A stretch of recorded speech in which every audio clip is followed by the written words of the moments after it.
Hey everyone, it's Katie and Mike. Say hi, Mike. Hi, everybody. So, over the last 2 weeks or so, we have been doing a little, I wouldn't say experiment, what would you call it? A movie catch-up? Well, that's not nearly as interesting, but okay.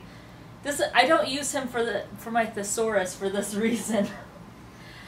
So we had seen, if you recall, we had seen Mission Impossible 5 Rogue Nation a few weeks ago.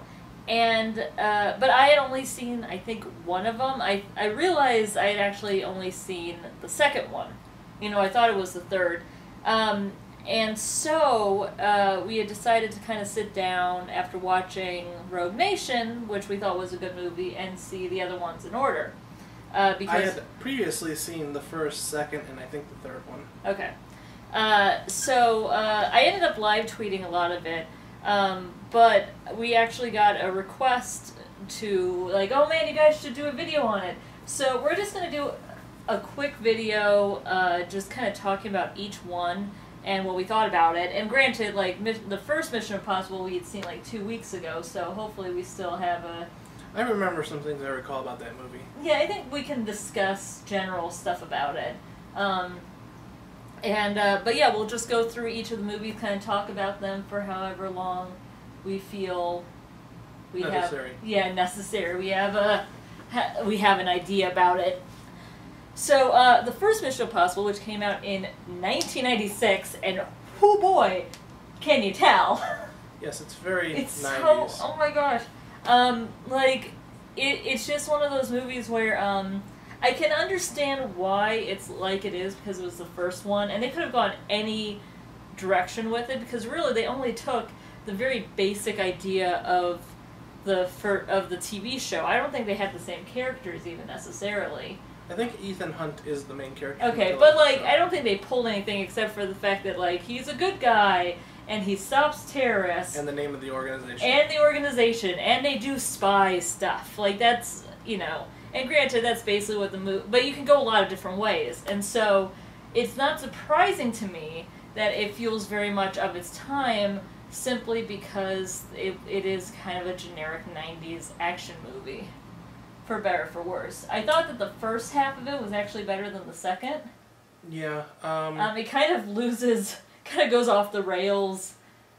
As far as team composition, though, this is the most even-gendered team we've seen in the entire movie. Yeah, but most of the female characters die in the first like 20 or 30 minutes.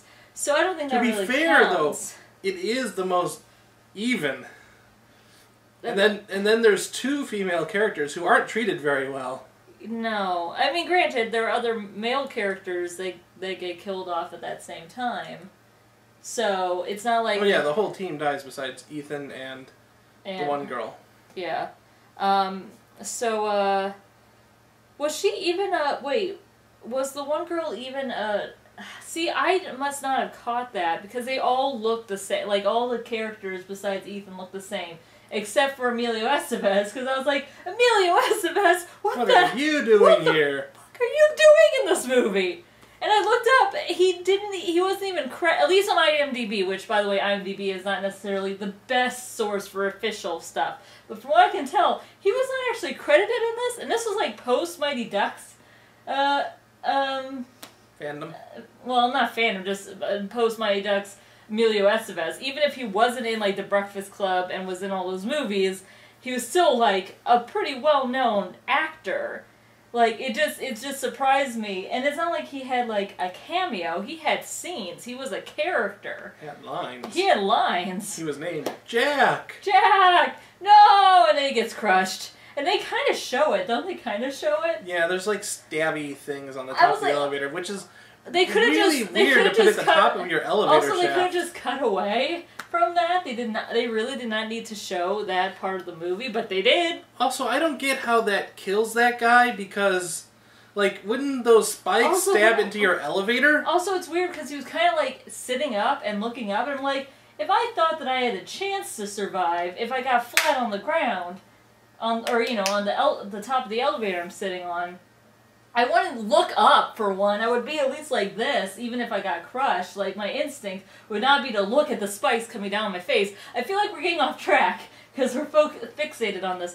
But anyway, I did not even realize, let's see what her name was. Was it, at least in the character's name, I think it was Claire?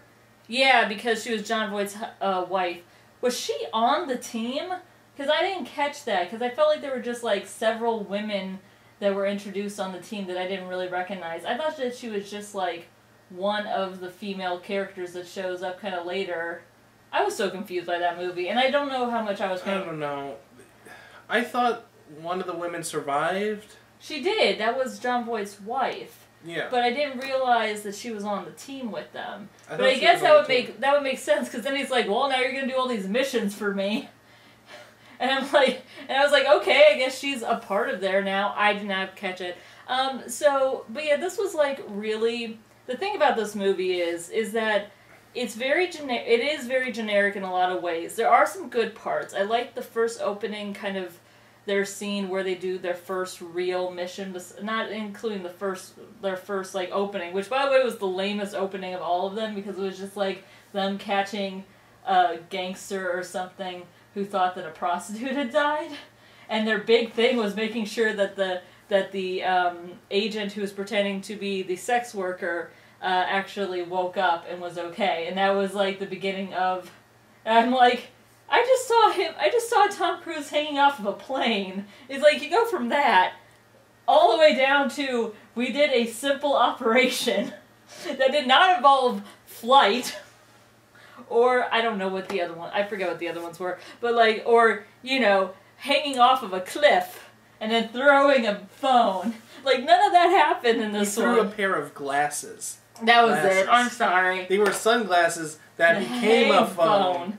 I'm pretty sure that I was still not wrong in how I described that. Anyway, so like, it was a really, really mild opening. But I did like the first, like, mission that they go on that goes horribly wrong, and really the most defining scene from the movie, and one that I think still really holds up, is the scene where he has to be lowered by the wire. Oh yeah, and it's absolute quiet, and they do the smart thing where they keep, like, it's silent, because they let the scene speak for itself. Yeah, there's no music and stuff. It works so well. Even now it holds up, like, almost 20 years later. It's a really good scene. What's not a very good scene is the damn helicopter flying in the tunnel after Ethan. I was going to bring that up. I'm just like, oh god! This is like the opposite of that scene, where it was all like, it looked like practical effects in the room scene where he's hanging down and has to be quiet.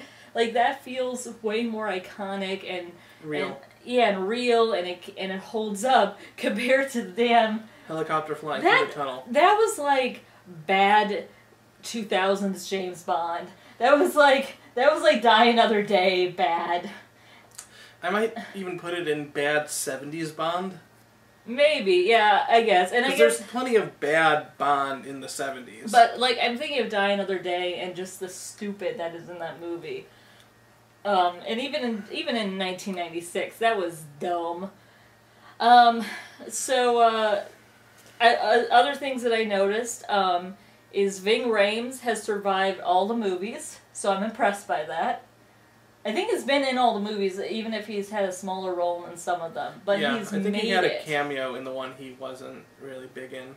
Yeah, or it was like a really side I think role. those were both 2 and 4. But still, it's nice to see an action film series besides like the Fast and Furious movies, where some actual black people survive and actually get to be in it for more than one movie. That's actually kind of impressive. Good job, movie. Good job not falling into that terrible, terrible trope. I did say throughout this, too, that I really want a Mission Impossible Fast and Furious crossover, because they have very different styles, kind of, but there's a lot of overlap as far as the kind of stuff that goes on there, including, like, togetherness and, like, teams bonding, and also explosions and cars, and like, people who should not survive or be able to walk easily that still can walk easily. So that's all I really... Oh, the other thing I will say... 2 things, actually. I'm sorry, 2. One, Vanessa Redgrave plays I think she was like she was basically the boss of a mob or mafia thing. But she was like a crime lord. I guess that was what you call her, a crime lord. She's amazing in this, just as this older woman that is halfway seducing Tom Cruise's character while also just trying to do business as normal. And I really liked her character. I just thought that was I thought Vanessa Redgrave did like a great job with that character. Also, so Emmanuelle Béart, but she's supposed to be Tom Cruise's pseudo love interest in this thing, or where they're supposed to have this chemistry, and she betrays him. Yeah, I saw no chemistry between those two whatsoever. Yeah, they didn't. Not at all. But to be fair, Tom Cruise doesn't seem to have chemistry with a lot of women, and I'm not trying to make that as a joke. It's just not his strength as a leading man, and it's pretty obvious, especially in this movie, where, and that was the thing, I didn't think he was supposed to have it, and so every time she came on to him, it felt like he was pushing her away completely. It didn't feel like there was, a smoldering tension that he was trying to reject. It just felt like there was nothing there.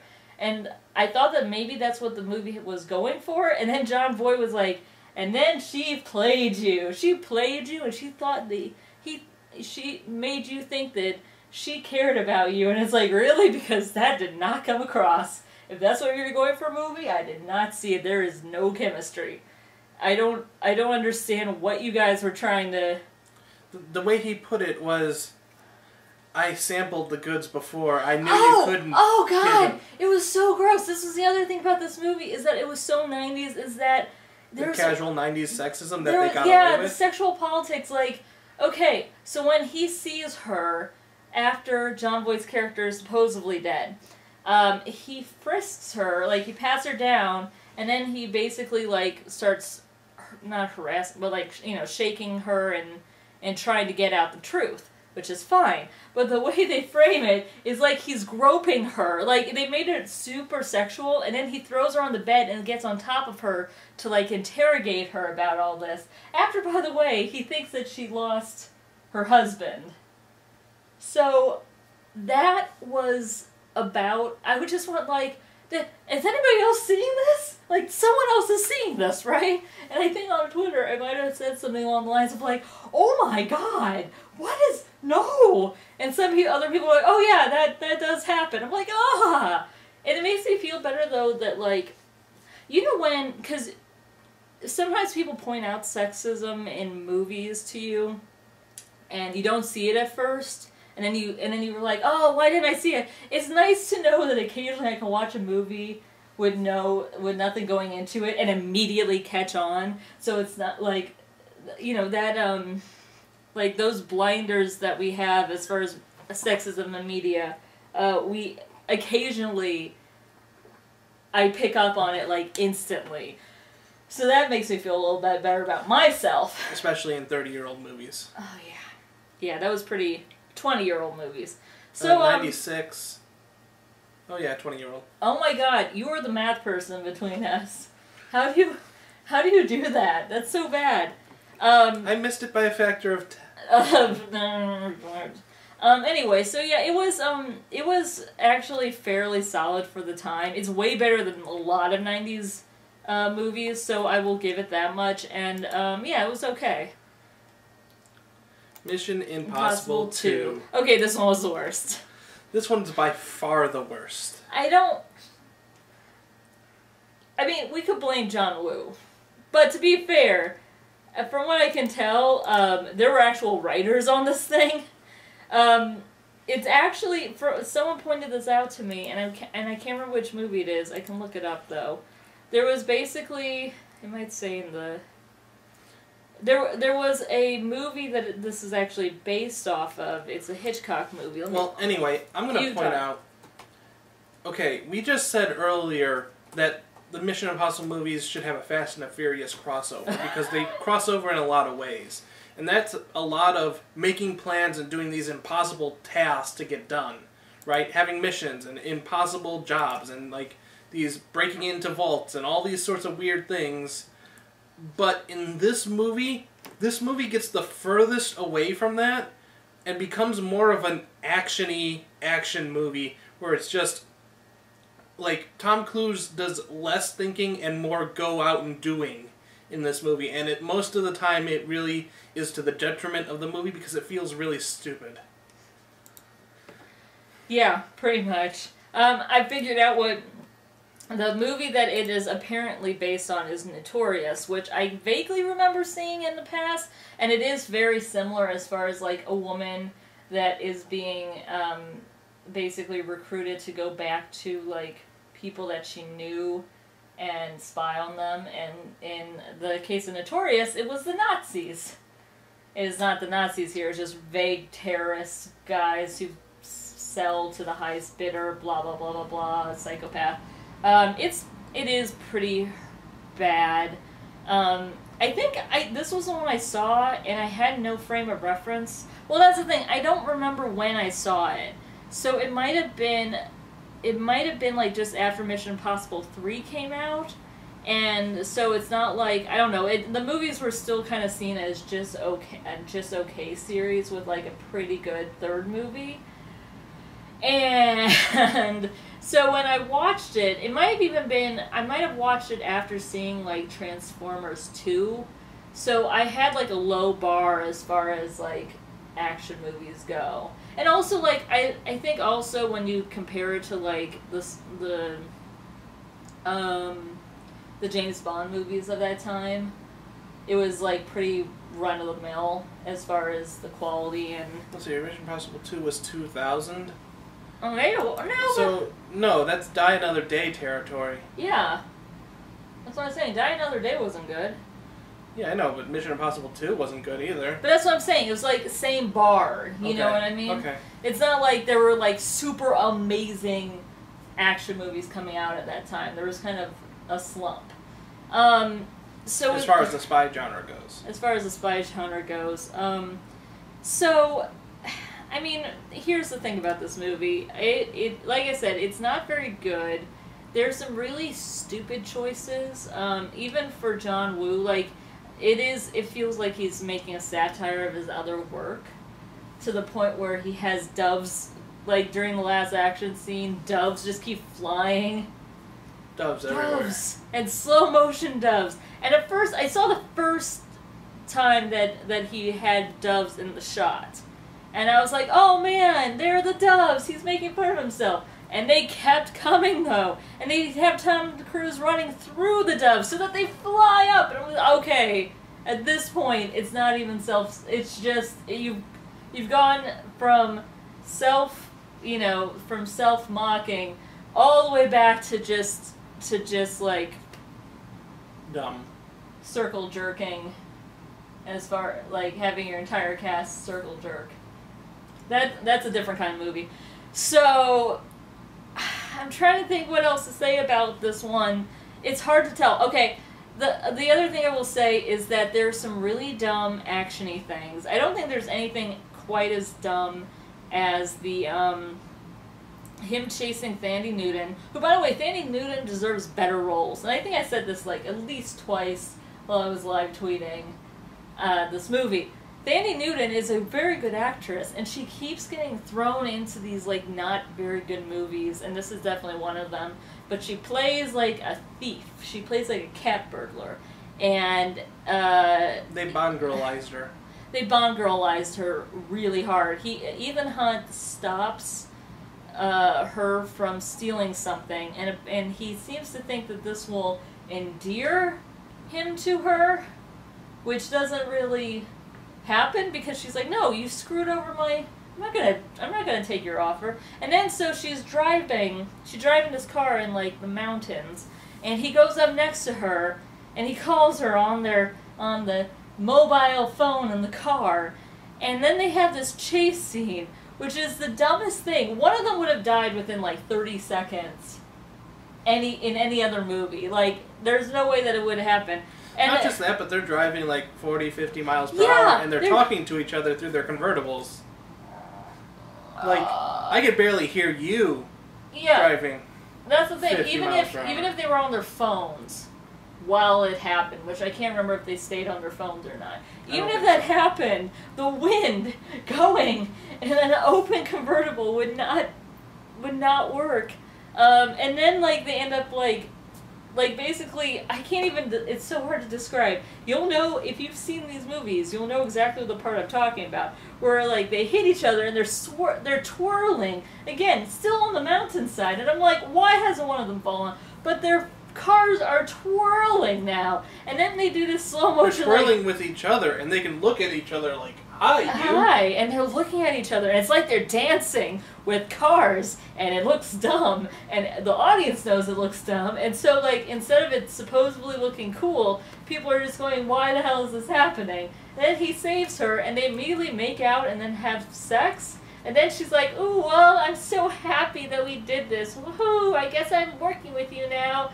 And then she finds out that that basically her abusive ex-boyfriend needs a spy, like they need a spy in his organization. So they're basically going to be putting her with like an abusive ex. Yeah, and it was like, and that's the selling point, is like, oh well, you love me now, so will you do this? And there's not even, like, they kind of have a vague sense that, like, he has something bad, but they don't even, like, give her any motivation to do this besides, oh, he stole something, and, he's done bad things, and you should not want him to do more bad things because more people are going to get hurt. Yeah, we aren't going to tell you how. He already took out an entire airplane. Oh my God. What do you think next he could do? Also, this movie could have been retitled Taking Off Masks, the movie, because this is the most they ever take off the damn lifelike masks on these things, and it gets dumb. Yeah, they really overused it so much in this movie. And it was because I think they were really impressed with the special effect of removing it that they came up with, and it's really terrible for nowadays. Yeah, it really is. So, yeah, it's not a good movie. I can't even think of anything else to say about it, to be honest. It wasn't very good. I only watch it if you're, like, surrounded by friends and you can kind of riff it. Together. Yeah, possibly when drinking. So that's all I got to say about that one.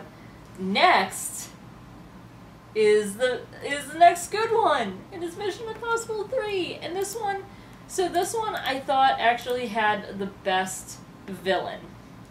Hands down the best villain, who is Philip Seymour Hoffman, and it's another one of those movies where you're watching a really good actor who's passed away, and you're just like, man, I really, really wish he had taken more roles like this. I really wish he was still around, but like, man, this movie is like immensely better specifically because of his performance.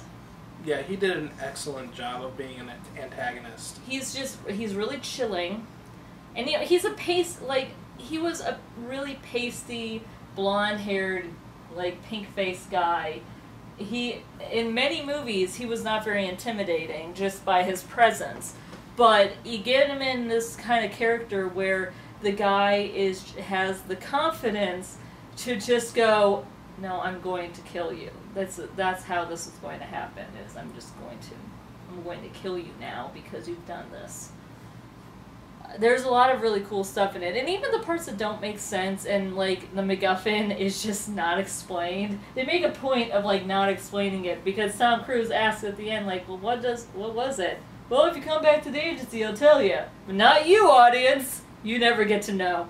And he I will say, the nice thing is that they almost don't try to justify the stakes by having it be something super crazy James Bondy. It's something bad. It's something really, really damn bad that you don't want bad people to have. It's the MacGuffin. It is. It was actually... I appreciated that they just had the MacGuffin, like, be a MacGuffin. And like the suitcase in Pulp Fiction. Yeah, kind of. Yeah. So yeah, Philip Seymour Hoffman totally sells this movie. I don't think... If they had hired anybody else, I don't think it would be as good. I did like the crew that they got, just because they were all good actors. Maggie Q was in it, and I like the fact that they don't really super sexualize her. Like, the only time that they do anything close is when they're all undercover and she just happens to play someone who's kind of ooh, you know, and she flirts a little bit, but it's not heavily done. Kerry Russell's in this as like the person that they have to go save at the beginning, and again, I'm assuming you guys have all seen it or you don't mind spoilers since we've already spoiled it, but her death it's so quiet. Like, it's technically a very quiet, you know, it's not like her head got chopped off or like she got shot a bunch of times. There's like a trigger in her brain and it snaps and she dies. It is horrifying. That, like, her eyes, like, or twitch, and it is legitimately unnerving when that happens. Yes. And I will say that later when Ethan has the same trigger in his head, like, because they've set up the kind of horrific, like, little death that happens when you get something like that in your brain, it raised the stakes for that part, specifically because you had already seen it happen, so that was kind of clever. I will say that watching this, it was frustrating before the end of the movie, because the way they set it up, you think that basically Ethan Hunt's wife gets killed at the beginning in a flash forward, and then like, I don't know, 20 minutes later you see Kerry Russell dying, so I'm like, okay, are they gonna... And it was clearly both of those times were, you know, examples of fridging, where women are killed to give, either in a character in the movie wants to give the main character man pain, or just the screenwriters do. In this case, it's both. For both times. So, like, my enjoyment of the movie had that, you know, part of the back of my head going, they just fridge two different female characters for the exact same reason. It's kind of annoying me. And it was only until, you know, towards the end of the movie when you find out that they were messing with him as far as the wife was concerned, just to see if he would give up the information and, like, push him to his very edge. Yeah, they were testing him, sort of like they wanted to try to get him to break. Yeah, and it turns out, no, it's just another one we didn't like. Who else is in this movie? So this was the beginning of the Simon Pegg character's run. You know, he had kind of a quieter role. I think he just kind of popped in to do some specialist stuff and then popped out. And he was in the end of the ending. Was he? Yeah, he was during the ending too, I think. Like I said, Maggie Q's in this, Jonathan Rhys Meyers was in this, and I thought they both kind of did well playing off of each other. And they didn't have a romance, so I kind of like that. Lawrence Fishburne. Lawrence Fishburne was in it. I'm trying to think who else. He played the sort of director guy that was sort of... who is the red herring for the bad guy. Like I said, really, the big thing about this particular movie was the fact that Philip Seymour Hoffman was so good in it. Because the other big part was when Tom Cruise's character has on the mask. It was actually I think the best use of a mask that they've ever done. Where he's wearing Philip Seymour Hoffman's mask, but their like audio hasn't synced yet. So he can't speak, and one of the bodyguards is in the bathroom going like, "Sir, are you okay?" And he has to... So it's Philip Seymour Hoffman, pretending to be Tom Cruise's character, pretending to be Philip Seymour Hoffman's character. And it works extremely well, and again, it shows how much Hoffman was a versatile actor, because he was able to portray Ethan trying desperately to not be conspicuous. It works really well. And like I said, it's such an interesting character. You know, he had like the lamest character. He gets hit by a car, doesn't he? Yeah, he gets hit by a truck. That's sort of a lame death. I kept thinking like, well, he would come back, right? I'm like, wait, no, this isn't like... I mean, it's not the MCU. It's not Ethan Hunt, so he won't die from getting hit by a truck. Or you mean he will die from getting hit by a truck? Well, that way too.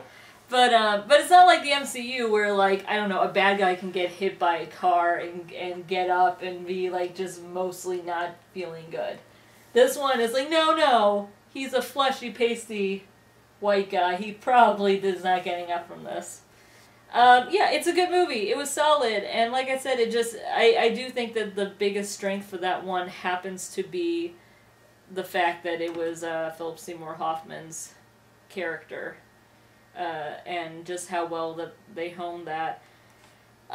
So the next one is, where is it? Ghost Protocol. Ghost Protocol, yes. Sorry, I keep clicking on the page.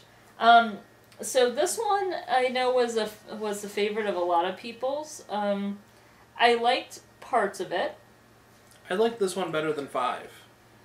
I'm kind of on the fence. You know what? This is what I will think.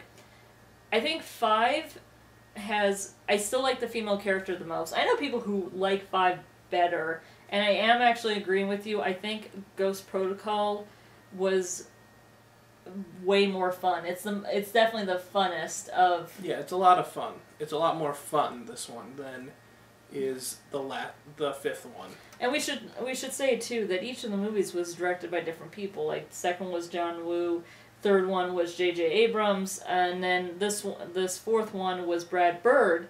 And Brad Bird brings a lot of the humor to it. He brought a lot of little nods and little, like, kind of inside jokes, and kind of poking fun at not just the genre, but at the history of the franchise, and including the television show.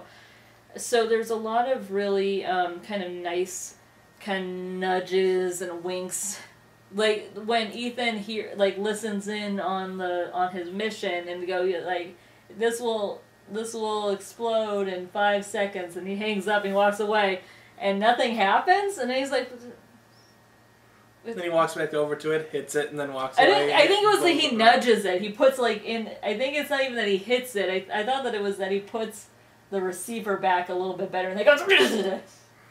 No, I think he like hits it. Oh well, but yeah, the point is, it's like, oh, come on, you gotta. You're supposed to blow up. It's supposed to blow up. So this one I thought was interesting because it had Paula Patton as.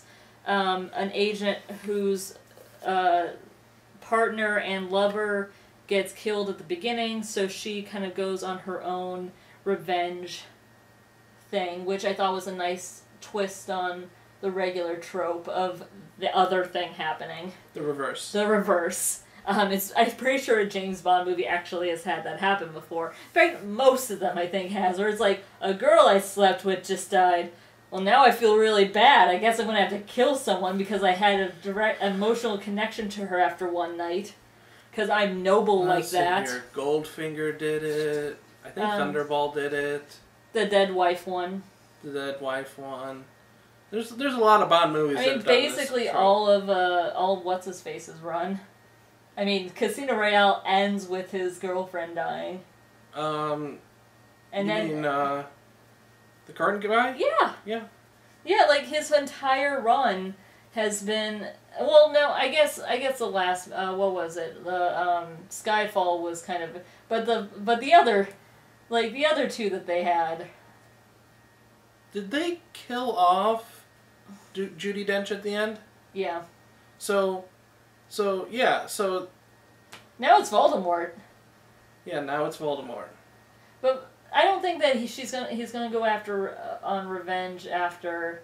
I mean, he kind of did, but it's not like a lot. Anyway, all right, we're getting off track. But yeah, so Paula Patton gets to do some stuff. She was cool in this movie. Oh, the opening was the coolest thing. I think that might be my favorite opening. The Prison Break. The Prison Break, where they do the Sinatra song.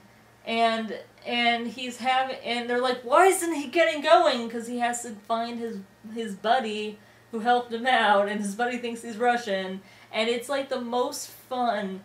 It feels like everybody who made that scene was having fun while they were doing it. It just felt like there was just a lot of cool stuff with it, and again, when you look at that compared to the first movie, it's really sad. Because this one was so, like, entertaining and really throughout there's so many interesting parts to it, like the whole, and the fact is that like in that one when they do the whole the building thing where they have to climb down the building. And here's another thing. This is when they started with making everything a plan again. Yeah, because like 3 was a little bit more, you know. 3 had some of it, but yeah, it was more like, oh, we're in danger again. I only remember maybe one plan. Maybe there was a second, but 3 didn't really have much planning. 4 brought that. You know back. what? No. They did have planning, but it was way more like okay, we got to do this kind of on the fly, but we're kind of gonna plan. Yeah, because they also had the whole and then they didn't show it because he got into the building and then they cut away and then it was then all of a sudden it was him jumping out of the glass with the MacGuffin. So they didn't really show him inside the building executing the plan. Yeah, that's true. But they also had the whole where he was where they had to get the guy's face. You know that the whole reason why they knocked out Philip Seymour Hoffman and everything. Yeah. Anyway, but yeah, there was a lot of planning in this one. In 4. 1.5 in 3. Yeah. There was much more in 4. Like, it felt like planned missions. This is our task. This is how we complete it. This is what we have to do. Yeah. Now things have gone wrong. How do we fix this? By planning better. Yeah. And there was also the fun bit where Simon Pegg was like, oh, I'm a field agent now! Man, aren't you excited about me being a field agent? I totally am going to be great at this. And like the Kremlin blowing up and stuff. Wasn't it the Kremlin? Yes. Oh, and that cool, like, yes, some of these ideas are very dumb. And maybe in 10 years, 15 years, they won't look as good. But the whole, like, perspective thing. The hallway scene. In the hallway where they use, like, the tech that makes this the guard. Projector. Yeah, where it makes the guard think that the hallway is there. Like, that is so clever. It is so clever. It is basically a Looney Tunes thing where they just put up the screen and then just pushing it down. It was like, whoa, I guess it is. I can see it down there, down the hallway. Kind of like Wile E. Coyote painting the tunnel on the rock. Yes, it was so Wile E. Coyote. And then everything explodes and things go horribly, horribly wrong. Like Wile E. Coyote in cartoons. I will say I was not expecting that, because then he's like, holy crap! I really hope you guys have actually seen the movies, because I don't think we're explaining this well at all. I'm pretty sure people are going, what the fuck are they talking about? But I also like that things don't go quite to plan, as far as when he tries to scale the building, and it really doesn't work, and then the masks don't the masks fail. The masks fail, like, well, I guess we're not doing that, and it's like, well, that's the whole plan. How are we we're just gonna pretend. We're just gonna pretend. Hopefully they never met each other. Hopefully they never met each other. And, yeah, we're gonna go with that. But it was really, yeah, it was a really good movie. I'm trying to think and then the second half with Jeremy Renner's character being all like, I accidentally helped kill your wife. Oops. I'm trying to think what else happened at the end of that movie. That was the only thing. Oh, that was the scene with the cell phones? No, that was the last movie. Oh, you're right. Who was the bad guy in this one? I'm trying to remember who the bad guy was, because he is not... It was he was called, like... I'm blanking. That's the thing. Let me look on here. Yeah, I can't think of... We're looking at the IMDb. I can't think of who the character was. Do you remember? Because I don't. Who? That was the guy he was working with. Is it Sidorov? No, I don't... Hendricks? This is the thing, because it is the most fun, but I have no earthly idea who the bad guy was, because I'm trying to think. Let's see if this is maybe it. That guy.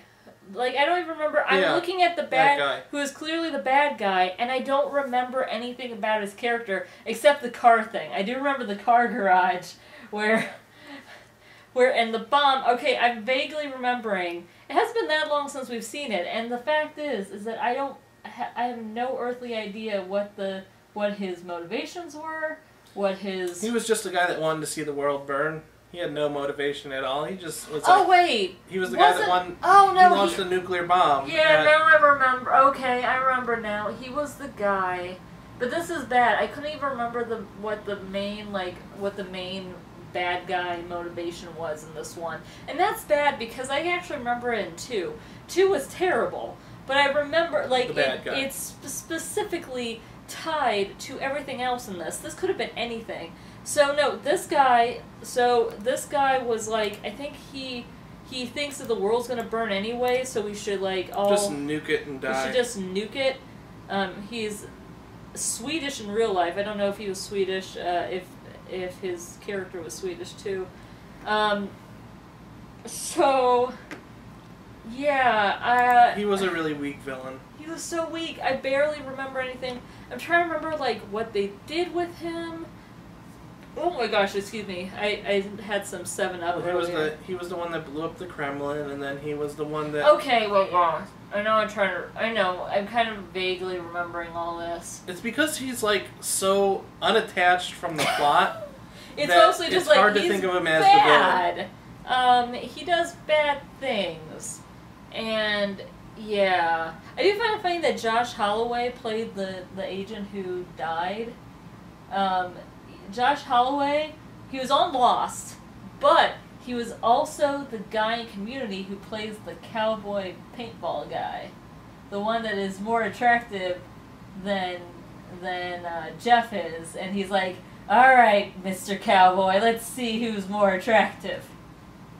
Gotcha. Got it? Okay. He does seem very much like a guy who would just be hired to play generic super agent. Generic agent. Yeah, I do like how he felt like at his one scene he falls out of a building and you see it only from his perspective or looking down at him as he's falling, but suddenly something inflates and it's like his part of his parachute or something was actually what would you call that? Not like an air mattress, even though that's basically what it was. I guess a landing mat? Yeah, a landing mat, whatever. I'm trying to think what else, because the thing is, this movie Tom Cruise ran down a building. Yeah, that was cool. He has a lot of cool bits to it, and really the opening scene is so fun. I'm trying to remember the other parts of this movie, though, because, the ending's kind of... I'm blanking on it, which is weird, because, like I said, it is the most entertaining of them. I think as far as, goofiness and, really embracing everything, but I can't for the life of me remember what the end... Oh, the car thing. Which, okay, yeah, that was, dumb. I thought that was pretty dumb. Where he crashes the car, and he's like, well, and he crashes it from, 4 stories up, something like that, and, you would die. Even if you had a seatbelt on, that car would crush, and you would die. There's no way you are surviving that, let alone the steering wheel would have gone through your sternum. Oh my gosh, and I know it's oh, you should just have, suspension of disbelief, but at some point, also, I love how this, probably, 70s era USSR nuclear launch code launch device has nice wireless internet to this TV studio. Of course. Oh, right, now I'm remembering, too. Because they deactivated the bomb with the wireless case that somehow broadcast across town to the TV studio, because they drove to this car park. This is another thing they had a chase to this car park. This is another thing that bugs me, too. And it somehow wirelessly connected to that TV studio, which then broadcast that satellite transmission to a decommissioned USSR satellite. That wasn't even owned by the government anymore. It was sold off to some rich guy.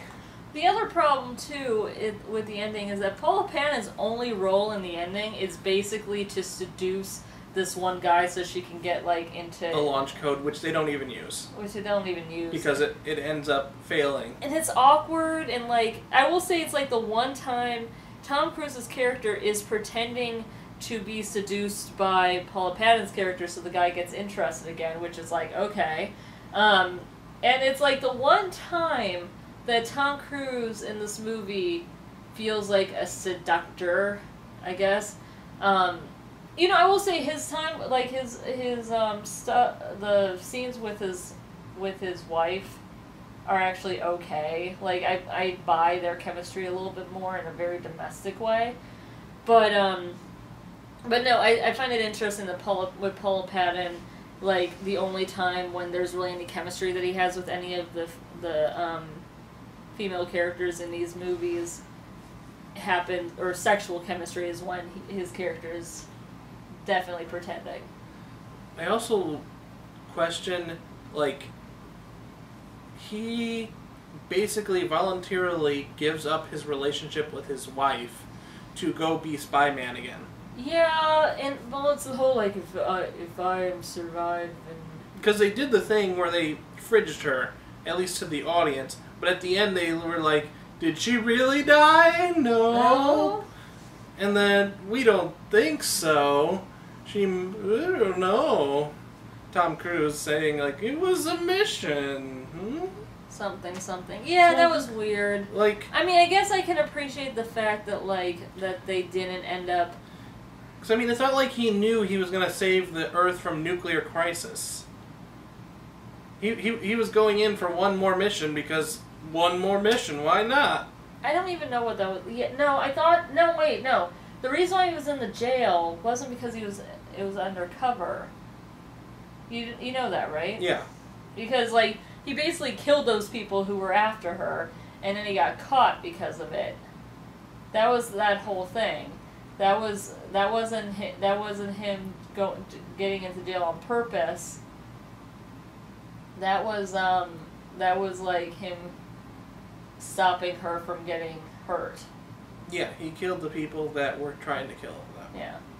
Alright, anyway, so I did like this the last movie quite a bit. I think 3 might still be of the 4. 3 has the best villain. 4 is the most fun. 5, which we reviewed a few weeks ago, and you can check it out on JustPlayingSomething.com or 5 has the best lady character. Yeah, has the best lady character. And I do think that they have a lot of really cool set pieces. The dynamics are really interesting. There's a lot... It's really the only time when you get to see a nearly intact team from one movie to the next. So there's that sense of, like, of loyalty and... Also, I do think they have breathing suits that don't use metal. Like, if you have to die for only a few minutes... Alright, this is getting into 5 again. But I think they have actual, like, breathing suits where they're, like, the suit expands and inflates with air, and just has a little, like, layer of air that you take down with you. That's extra oxygen. Yeah, maybe. For when you have to go for tankless dives. Maybe they really just wanted to put Tom Cruise's character in danger again. That's probably what it is. Yeah. But yeah, so, alright, where were we at? First one's just okay, second one's the worst. Third one has the best villain, hands down. Second one's the worst. I said second one's the worst. Oh, sorry. First one's 90s sexism. Yeah, Alright, should I just start over? Because obviously you weren't paying attention. I was going through each one. Sorry. Okay. First one was okay, but had issues like the 90s sexism. Second one was the worst. Third one had the best villain. Fourth one had the most fun and kind of nods and stuff. And the fifth one had, hands down, the best female character. And also had a lot of, like, just was solidly good action. Yeah, evenly really well done, whereas 4 had some... 4 had some highs blemishes. And lows. Highs and lows. So, with that, that's the Mission Impossible series. If we get another movie, which I think we're supposed to, since this movie did so well...